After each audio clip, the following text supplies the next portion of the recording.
Palestra Vida Consciente 2016. Por David Wilcock e Corey Goode. História do Sistema Solar e Programa Espacial Secreto, segunda parte. Notas da palestra em voz feminina por Justin Deschamps. Traduzido para o português por Álvaro Costa. O que se segue é uma série de notas detalhadas de David Wilcock e de Corey Goode numa palestra realizada em 19 de fevereiro de 2016, sobre a história do programa espacial secreto. Grande parte dos dados contidos aqui é um resumo das divulgações anteriores, apresentado por Corey e David através de seus meios de comunicação. Outros reptilianos. David começa a mostrar imagens de reptoides. Corey disse que alguns destes seres têm pele cor de tons de café com leite e outros têm escamas esverdeadas. Corey disse que alguns deles são muitas vezes confundidos com cinzas. David acrescenta, mas nem todas os cinzas são reptilianos. A imagem acima é um que tem de 1,20 m a 1,50 m de altura. Corey disse que eles têm dentes afiados como pequenas navalhas. David mostra a imagem de um reptoide preto, encontrado dentro no interior da Terra, dizendo que tem 2,40 m de altura. David disse que esses caras não são divertidos, eles poderiam facilmente comer você. Davi pergunta a Corey, quão grande é o Draco Real Branco de que falamos mais cedo? Corey disse que são em torno de 4,20 m de altura. David acrescenta, que seus ombros têm cerca de 1,50 m de largura e pesam mais de 1.360 quilos. David fala sobre o fornecimento de dados científicos, introduzindo a narrativa comumente conhecida destes reptilianos agricultores genéticos, como eles são descritos por Zecharia Sitchin. Análise do trabalho de Zecharia Sitchin. David menciona que, infelizmente, Sitchin divulgou um grande número de erros, mas isso é uma longa discussão para outro momento. A essência de sua história era que esses seres gigantes, chamados de Anunnakis, vieram à Terra e colocaram seu material genético na população humana existente. Enlil, o cara mau, e Enki, o bom rapaz, são figuras Anunnakis nesta história. Aparentemente, Enki desesterilizou a raça humana recém-formada, para que pudessem procriar, o que aconteceu 250 mil anos atrás. Este é o comum na história de Sitchin dos Anunnakis. David acrescenta que há menos de um ano atrás, a mídia divulgou uma história sobre o Adão genético e Eva. Estudo mostra que humanos estão evoluindo mais rápido do que se pensava anteriormente. Cada único macho na Terra pode traçar a sua linhagem para um único homem há 250 mil anos atrás. Isso só acontece para corroborar com o que Sitchin disse.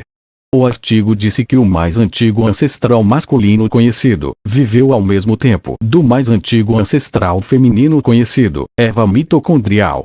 Assim, um estudo de DNA remonta ao Adão genético, com vestígios da Eva genética, que viveram na Terra, ao mesmo tempo. Esta informação só foi divulgada para se adequar e dar mais evidência ao cronograma fornecido por Sitchin. No episódio 6 da terceira temporada de Divulgação Cósmica, David e Corey discutem como supostas traduções de Sitchin não podem ser verificadas comparando-as com as tábuas sumérias cuneiformes.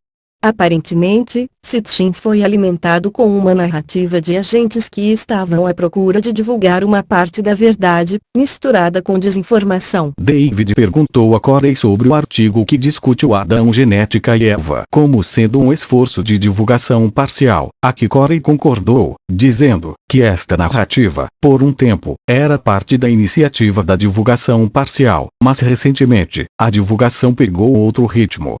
David disse que a principal razão desta palestra é liberar informações que as pessoas por trás do esforço de divulgação parcial não querem. David e Corey querem a divulgação completa, como eles disseram muitas vezes. Esta é uma das razões pelas quais eu produzi este resumo, para garantir que os dados seriam capazes de se espalhar por toda parte, em um esforço para inviabilizar essa agenda de divulgação parcial. David pergunta a Corey se a narrativa Sitchin, que David apenas aludiu, faz parte da agenda da divulgação parcial, que eles planejam implantar agora. Corey disse que sim, que eles foram desenrolando a narrativa de Sitchin, pelo menos desde a década de 1970.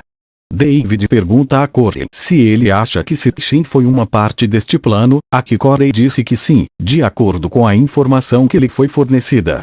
David disse que Corey fez sua própria diligência sobre as traduções de Sitchin, e eles não correspondem com o que os estudiosos estavam dizendo.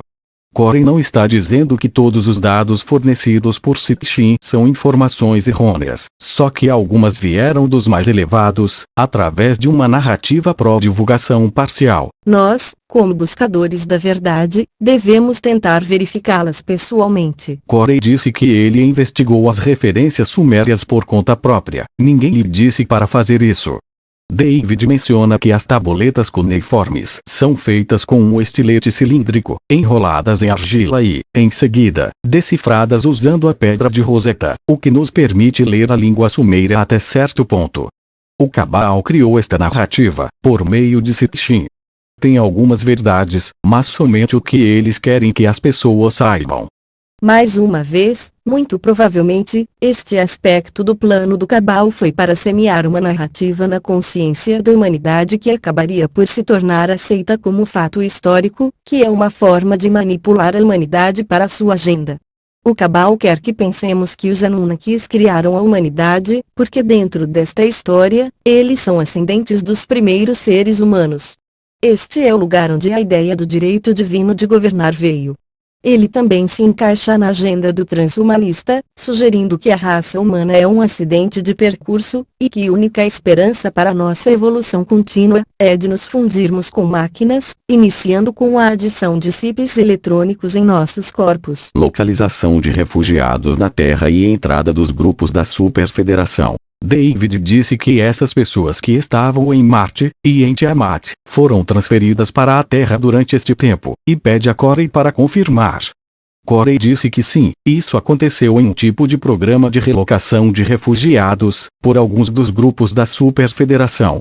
O grupo que fez isso não foi o Draco, pois ocorreu bem antes de chegarem, há alguns 370 mil anos atrás. A Superfederação foi responsável por realocar os sobreviventes para a Terra. David pergunta quantas raças de ETs estão na Superfederação. Corey disse que de 40 a 60 grupos estão presentes em qualquer reunião da Superfederação. David disse que quando a grade de proteção em torno do sistema solar caiu, cerca de 500 mil anos atrás, esses grupos da Superfederação entraram e começaram a remexer no sistema solar.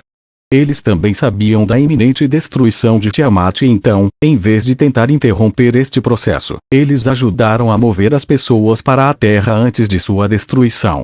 David também discute essa história muito mais detalhadamente em seu show Ensinamentos da Sabedoria. Corey confirma, eles transferiram as pessoas mais como refugiados. David menciona todo o conteúdo está no Gaia.com e que, se as pessoas usarem blueavians.com para se inscreverem, David Corey obtém crédito para as assinaturas, o que vai ajudar a financiar o seu trabalho. David reitera que, os agricultores genéticos trouxeram as pessoas para a Terra, e depois, civilizações subiravam e caíram por várias vezes. Atlantis foi apenas uma das mais recentes dessas civilizações. Corey disse que nas pastilhas de vidro inteligentes vemos que isso vinha acontecendo por eras, civilizações subiam e caíam. Pastilhas de vidro inteligentes são como iPad, dispositivos que foram fornecidos ao pessoal da SSP para fins informativos e de estudo. Corey descreve as pastilhas de vidro inteligentes, dizendo que elas têm artigos principais e, em seguida, links de referência ou informações tipo notas, na parte inferior, que vieram de cada grupo que forneceu dados para o artigo. Nesta seção nota, diferentes grupos discutiam suas interpretações dos dados em maior detalhe. Corey principalmente revisava apenas os artigos gerais, e não as informações de referência, por não ser um cientista. As notas de rodapé eram de diferentes sindicatos, que colocam suas próprias interpretações dos dados do artigo principal. David disse que Corey teve acesso a estas pastilhas de vidro inteligentes quando ele estava no programa. A maioria dos dados históricos que ele faz referência, vem destas pastilhas de vidro inteligentes. David começa a discutir um diálogo entre Platão e Solon, desde a antiguidade, em que Solon faz perguntas das escolas de mistério do sacerdócio egípcio. David divaga para perguntar a Corey se ele acha que o sacerdócio no Egito tiveram acesso a esses segredos mais profundos, e a história. Corey responde dizendo que geralmente, os sacerdócios de muitas civilizações, guardavam essa informação dos reis e das pessoas comuns. Usá-lo para manipular a população ignorante. Vou acrescentar aqui, que a base do nosso sistema atual de controle é a ocultação de conhecimento, escondendo do povo para ganhar uma vantagem sobre ele. É por isso que a divulgação completa é essencial para fornecer à humanidade uma oportunidade real para harmonia co-criativa ou uma sociedade baseada na verdade, amor e liberdade. David pergunta por que eles não querem que as pessoas saibam. Corey diz: porque o conhecimento é poder. A matriz de controle, todos os esforços do Cabal para manipular a humanidade, só pode funcionar se a ignorância é amplamente disseminada. Um povo que sabe quem são, de onde vem, de sua relação definitiva com o universo, nunca seria tão facilmente manipulado, portanto, escondendo a verdade e nos fazer acreditar em falsidades, são essenciais para os seus planos. A palavra oculta essencialmente significa conhecimento escondido, e os ocultistas escuros deste mundo, conhecidos por muitos nomes, têm na base de todos os seus planos, promover a ignorância da humanidade em geral.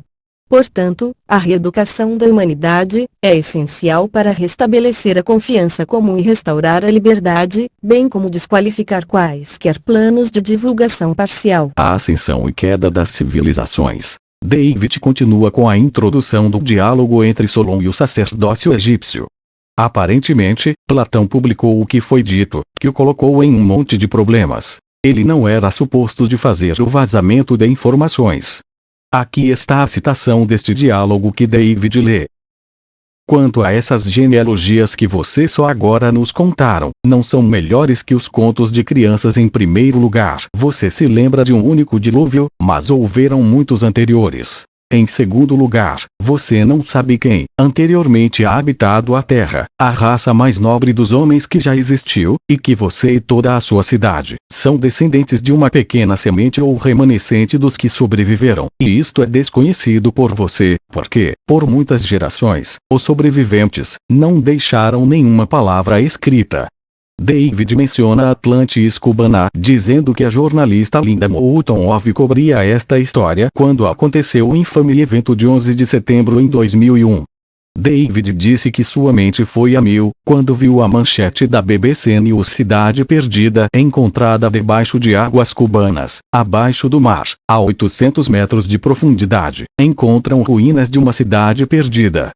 David pergunta ao público o quão longe de volta no tempo precisamos ir para o nível do mar ser baixo o suficiente para esta cidade estar em terra firme. A resposta é 12.000 anos atrás, aproximadamente o mesmo tempo de outros dilúvios, mencionados em mitos, textos sagrados e relatos históricos. David disse Paulina Zelitz que foi a oceanógrafa que quebrou a história. Ela foi contratada pelo governo cubano para fazer leituras de sonar do fundo do oceano, à procura de ouro afundado. Mas em vez de ouro, ela encontrou estruturas que eram altamente artificiais. David mostra uma imagem 3D, produzida desde leituras de sonar. David disse que Paulina cometeu o erro de assinar um contrato de exclusividade com a National Geographic, que nunca publicou a história. David acredita que a história foi suprimida. Ele diz, a renderização em 3D acima vazou, apesar do encobrimento. David menciona as diferenças entre estas pirâmides e as lisas encontradas no Egito. David volta ao diálogo entre o sacerdote egípcio e Solon, dizendo que os egípcios foram muito experientes, e possuíam tecnologias altamente avançadas. Que a sociedade entrou em colapso, mas deixaram seus segredos que foram encontrados e detidos pela classe sacerdotal de culturas antigas, mantidos vivos ao longo do tempo pelas sociedades secretas. Início da história do Cabal. David começa a falar sobre a ascensão do Cabal via Suméria e do Império Romano. Sumer foi onde os povos do centro da Terra se reconectaram com os sobreviventes de um desses últimos dilúvios, aparecendo para eles como deuses e oferecendo apoio para ajudar a reiniciar a civilização. A civilização suméria é uma anomalia porque ela não se encaixa na teoria da lenta progressão, proposta por arqueólogos tradicionais. A civilização suméria surgiu do nada, completa, com um sistema financeiro, direito civil, técnicas agrícolas avançadas e profundo conhecimento das estrelas. Dadas essas esquisitices, a explicação mais provável é que a civilização recebeu um pontapé inicial de alguma agência de influência externa. Corey disse que há uma confusão sobre este período de tempo, acrescentando que os povos da Terra interior estavam fazendo contato com a população da superfície, na área dos rios Tigre e Eufrates. Ele também disse que houve contatos dos grupos de agricultores genéticos, bem como a Superfederação. É difícil dizer que grupo teve maior influência sobre o desenvolvimento da cultura suméria. David acrescenta que nós sabemos que muitas destas sociedades secretas ocultas traçam-se aos tempos da Suméria e Babilônia. Mark Passio e Dave Parker são denunciantes que já foram envolvidos com satanismo e agentes do nível inferior do Cabal. Parker disse que ele foi levantado em uma família satânica geracional, seu pai alegou ser um guerreiro atlântico. A mãe de Parker, muitas vezes disse-lhe que a sua ordem Illuminati traça suas origens até os tempos da Babilônia, e antes, reverenciando o sol negro e adorando deuses escuros. David disse que a partir daí, é salpicada para o Egito e as dinastias faraônicas. Além disso, uma grande quantidade de conhecimento secreto foi armazenado na Biblioteca de Alexandria, queimada em um evento falso, depois que os romanos conquistaram o Egito, movendo-se todos os documentos para Roma, agora na Biblioteca do Vaticano. Corey acrescenta que realmente foi queimado apenas documentos de recenseamento, registros fiscais e semelhantes, mas nada de real importância. David disse que toda a história ainda está armazenada no Vaticano, como os registros de transferência de refugiados no sistema solar e linhagens e seus rastreamentos de volta para antes da mudança para a Terra. Corey disse que a elite tinha acesso ao conhecimento e armazenado no Vaticano, e que alguns dos dados nas pastilhas de vidro inteligentes vieram de registros de lá. David começa a falar sobre como os romanos invadiram a Grã-Bretanha, em 55 AC, sob o comando de Júlio César. Depois que os romanos chegaram, toda a história céltica foi exterminada. Não há relatos históricos e nada foi deixado na cultura popular a partir deste período. Ele menciona a ocultação da história sobre Stonehenge e as linhas leias que está conectado. Corey acrescenta que os celtas devem ter tido conhecimento dos Stargates naturais ou portais no sistema solar. Nós não temos conhecimento dessas redes energéticas da Terra, porque estas informações foram apagadas da história pelo culto romano cabal. Portais estelares. David disse que esses anéis de pedra e sítios megalíticos são construídos sobre as linhas lei. Ele ainda aparece no Código da Vinci, onde estão escondidos na Capela Roslin, ou Roslinha. Eles foram divulgar a rede de energia nesse livro. Eles estavam falando sobre sites onde você pode fazer rituais ou cerimônias e realmente abrir portais. David pergunta a Corey o que ele viu nas pastilhas de vidro inteligentes sobre portais que se abrem na Terra, em determinados momentos e lugares, que se pode usar para viajar através do espaço e do tempo. Corey disse que não ouviu sobre isso a partir das pastilhas de vidro. Foram intuitivos sensitivos, no programa espacial secreto, que foram usados para triangular onde e quando estes portais abririam, o que seria ou se estavam no subsolo ou debaixo de água, na superfície da Terra ou no céu.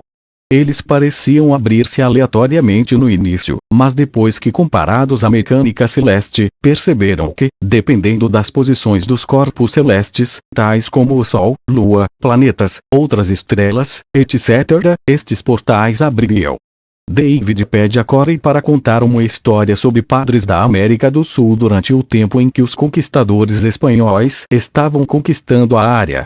Corey disse que leu nas pastilhas de vidro inteligentes um artigo discutindo uma invasão espanhola, em que eles estavam perseguindo um sacerdote indígena transportando ouro. O sacerdote caminhou até uma parede, e após tocá-la em um par de lugares, a atravessou como se não estivesse lá. Isto foi testemunhado pelos conquistadores espanhóis, que, em seguida, enviaram seus relatórios a seu rei. David disse que o ponto é que não é a física que não é compreendida.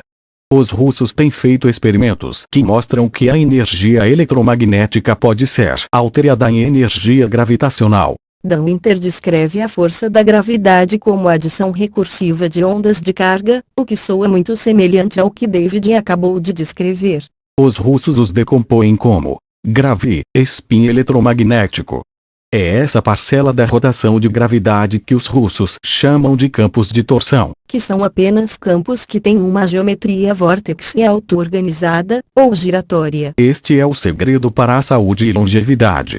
É isso que a forma de pirâmide faz, é o que círculos de pedra estão fazendo. David disse que ele acabou de fazer alguns episódios em Gaia.com sobre isso. Os russos têm feito estudos de pirâmides que mostram que eles podem curar a diabetes, restaurar bebês prematuros de volta à saúde totalmente normal, produzirem ozônio, limpar o ar, reduzir a atividade sísmica, e assim por diante, comprovada por mais de 39 pirâmides diferentes, que foram construídas em toda a Rússia e Ucrânia.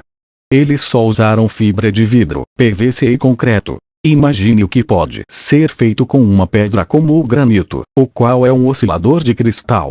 Estas são tecnologias muito poderosas, é por isso que você os vê em todo o mundo, na Austrália, América do Sul, Egito, e assim por diante. David disse que as pirâmides são um tipo de ímã para esses campos de energia. A forma e o material são os ímãs, neste caso, que atraem esses campos de energia. Em meus estudos, o que faz pirâmides trabalharem desta maneira é que elas agem como antena parabólica, concentrando energia latentes já no ambiente, a um ponto, que podem então serem utilizadas para várias funções, através de uma sincronização de arrastamento ou processo.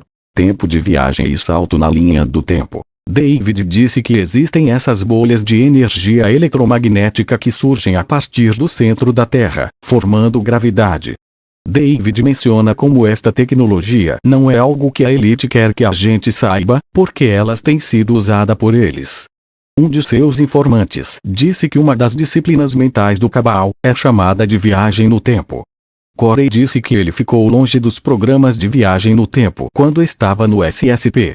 David disse que na disciplina do curso do tempo, eles iriam para locais sagrados, como Stonehenge, e se colocam em um estado de fora do corpo. Enquanto fora do corpo, iriam em seguida viajar de volta no tempo usando o portão natural, e na chegada neste novo tempo, procurar um mendigo ou pessoa sem teto, essencialmente, alguém com um sentido fraco do livre-arbítrio. Usando as disciplinas espirituais aprendidas no fim, eles iriam assumir o corpo do vagabundo usando sua consciência desencarnada. Empregando esta técnica, eles podem usar o corpo da outra pessoa como um fantoche para vários fins, tais como cometer um assassinato ou um crime, em um esforço para alterar o presente para si, o que poderia realmente acontecer. Os adeptos podem realmente mudar a sua linha do tempo, alterando o passado, viajando através de um portal como uma consciência sem corpo e usando o corpo de outra pessoa como um instrumento.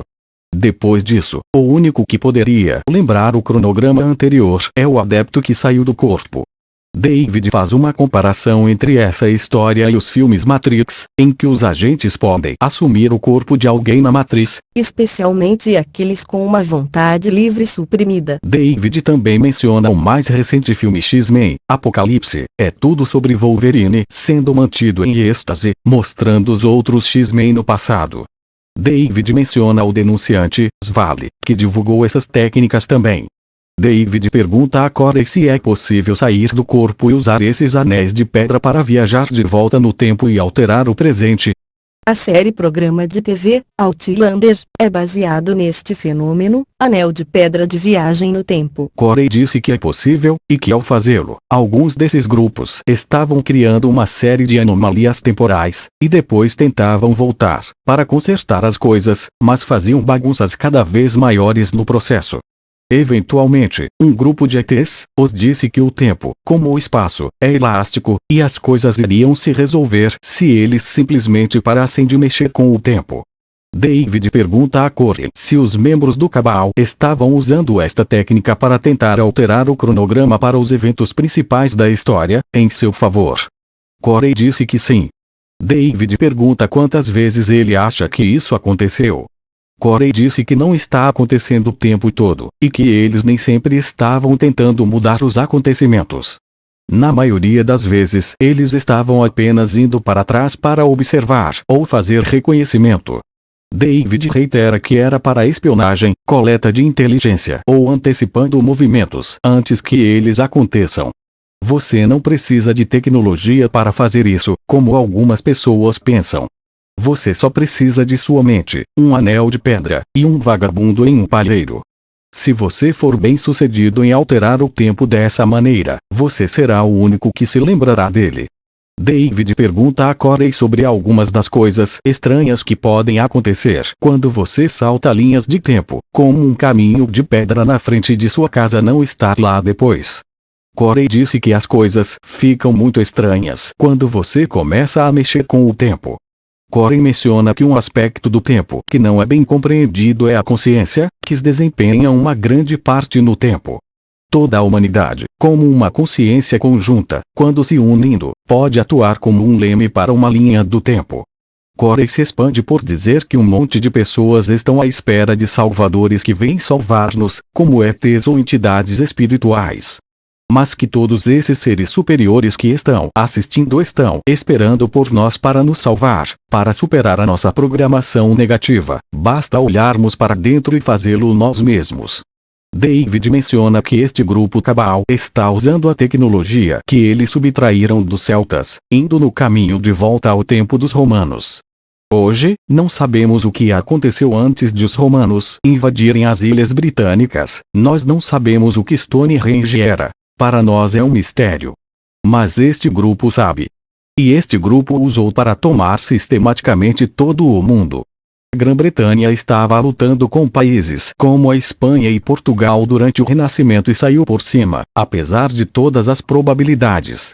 Influências nas colônias americanas. David disse que eles estão indo para a década de 1700 e os pais fundadores dos Estados Unidos, que eles denominam Grupo Separatista Norte-Americano. David pergunta a Corey se os fundadores estavam fazendo algo de bom quando tentaram se separar da Grã-Bretanha. Corey disse que os motivos da maioria das pessoas eram bons, tanto que eles estão preocupados. Mas este era um plano que foi estabelecido por grupos de reflexão antigos há muito tempo. David menciona a história de São Germano aparecendo no Congresso, quando as portas estavam trancadas por dentro, quando os fundadores dos Estados Unidos estavam debatendo se deveriam assinar ou não a Declaração de Independência. Encontrei um trecho do livro Washington e seus Generais, ou Lendas da Revolução, por George Lippard, publicado em 1847, supostamente detalhando este discurso. Confrontado com a pena de morte por alta traição, homens corajosos debateram muito antes de pegar a caneta de pena para assinar o pergaminho que declarou a independência das colônias do país de mãe em 4 de julho, 1776. Por muitas horas haviam debatido no Casa Estadual da Filadélfia, com as portas trancadas da Câmara Baixa e um guarda postado. De acordo com Jefferson, foi no final da tarde, antes dos delegados reunirem sua coragem ao ponto de atrito. A conversa era sobre os eixos, andaimes, e a forca, quando de repente, uma voz forte, corajosa soou dizendo: eles podem esticar o pescoço em todas as forcas da terra. Eles podem transformar cada pedra em um andaime, toda árvore em uma forca, cada casa em uma sepultura, e ainda assim as palavras deste pergaminho nunca poderão morrer. Eles podem derramar o nosso sangue dos milhares de andaimes, e, ainda, de cada gota que morre, um novo campeão da liberdade vai nascer. O rei da Britânia pode apagar as estrelas de Deus do céu, mas ele não pode apagar as palavras escritas sobre este pergaminho, as obras de Deus podem perecer. Suas palavras, nunca mais as palavras desta declaração irão viver no mundo anos depois de nossos ossos virarem poeira. Para um mecânico em sua oficina falarão esperança, o escravo na liberdade nas minas. Mas para os reis covardes, estas palavras vão falar em tom de aviso que não pode escolher, mas ouvir. David pergunta a Corey se ele ouviu falar sobre esse personagem estranho. Corey disse que sim, e não foi a única vez. As pessoas internas da Terra enviaram várias intervenções para os primeiros colonizadores durante o tempo em que tudo isso estava acontecendo. David menciona que eles estão indo mostrar as informações ao público sobre a viagem de Corey ao centro da Terra, em setembro de 2015, no final da conversa. David pede a Corey para dar uma breve sinopse do que uma civilização do centro da Terra é. Corey disse que há civilizações que afirmam terem daqui a quase 20 milhões de anos. Alguns deles dizem que são a raça humana original que evoluiu na Terra, e que o estoque atual de humanos da superfície são uma mistura de refugiados do desastre de Tiamat e seus primos distantes de outras civilizações, deixados na superfície durante períodos de cataclismo, enquanto eles se refugiaram no subsolo.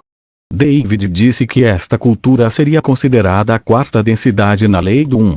David menciona que existem alguns relatos de George Washington que dizem que ele se reuniu com peles verdes, que pareciam humanos, mas tinham a pele verde. Estes poderiam ter sido um dos grupos do centro da Terra. David menciona que soldados da Guerra Revolucionária tiveram suas feridas curadas milagrosamente por um brilho. David acrescenta que definitivamente parece que a sabotagem estava acontecendo para se certificar do surgimento da América.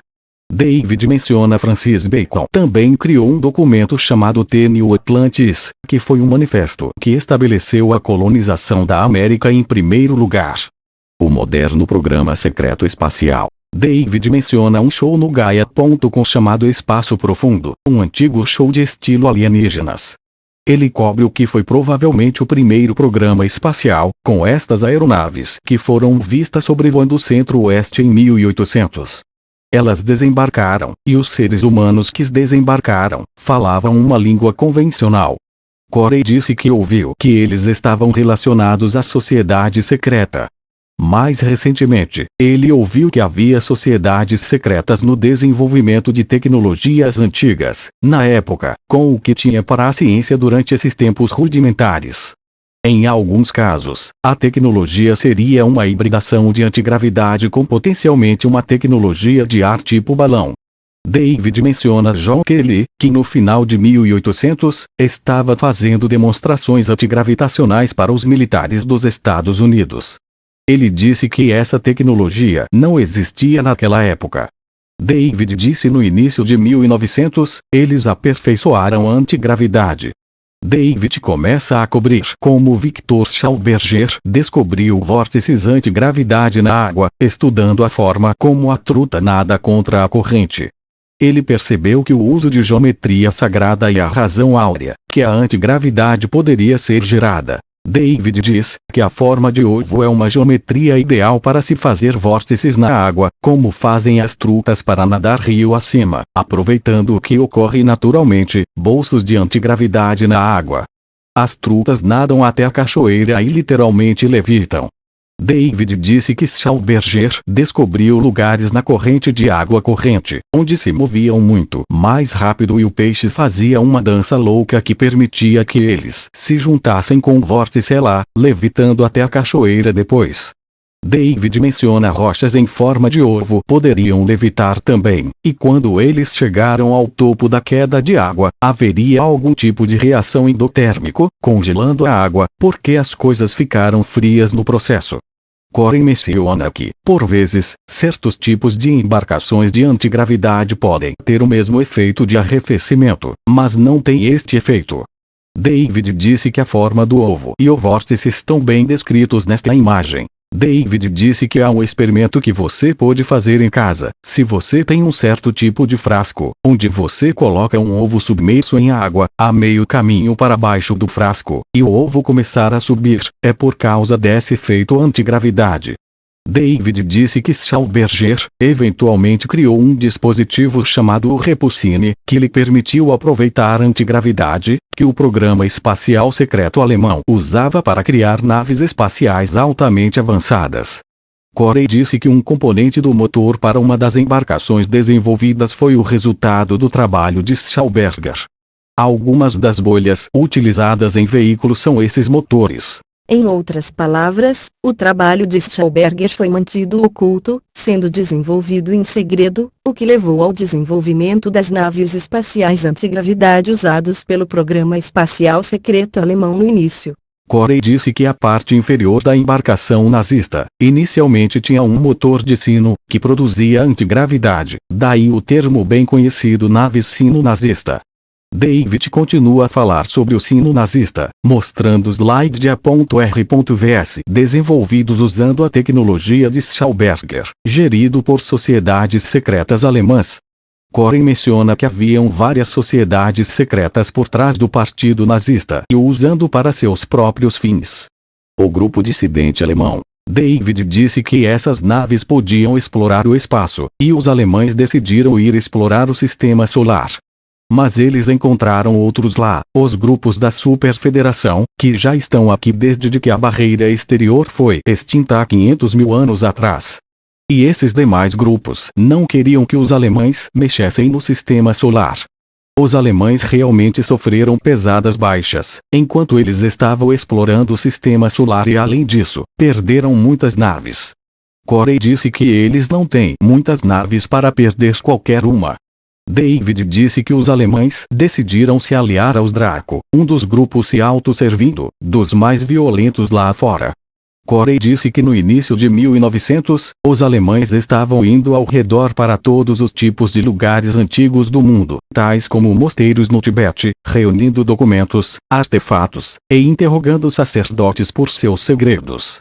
Eles ouviram através dessas interações sobre os seres internos da Terra, que vivem no interior da crosta terrestre.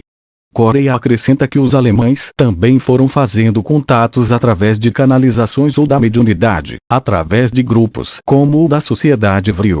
Os alemães tinham um monte de maneiras diferentes, que eles usaram para construir o seu conhecimento para chegar ao ponto onde eles estavam prontos para explorar o espaço.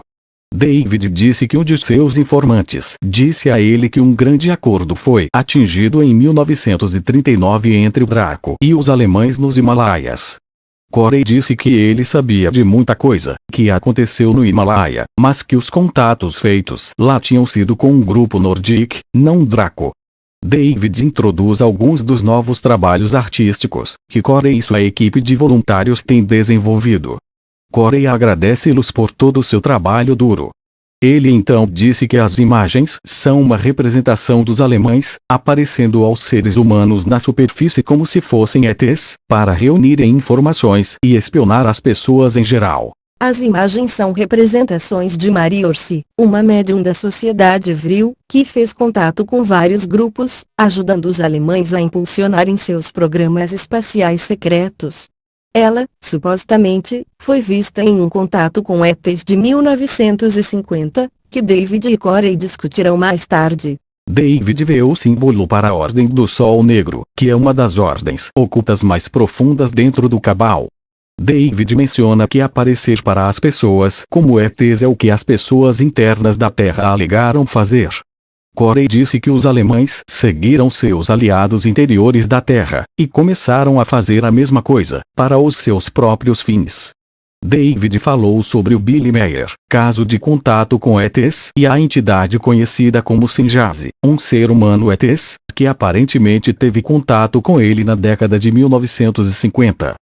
Corey menciona que ouviu que, quando os militares descobriram sobre o caso de Meyer, mandaram as pessoas mais com algumas fotografias para ele para tentar identificar o ser feminino que viu. Ele rapidamente apontou uma fotografia, dizendo: "E ela? E ela?" Aparentemente, a foto que ele apontou foi de Maria Ori, a médium da Sociedade Vril, que estava fazendo contato com grupos interiores da Terra, e que desempenhou um papel muito importante no programa espacial secreto alemão pós a Segunda Guerra Mundial. David disse que uma vez que uma aliança foi firmada entre os alemães e os Draco, o Draco deu um espaço na Lua para os alemães colonizar. Corey disse que a base era pequena, como os braços da suástica, possivelmente, do tamanho de contêineres. David disse que esta base foi em território Draco na Lua. David menciona também que eles tinham ido a Marte.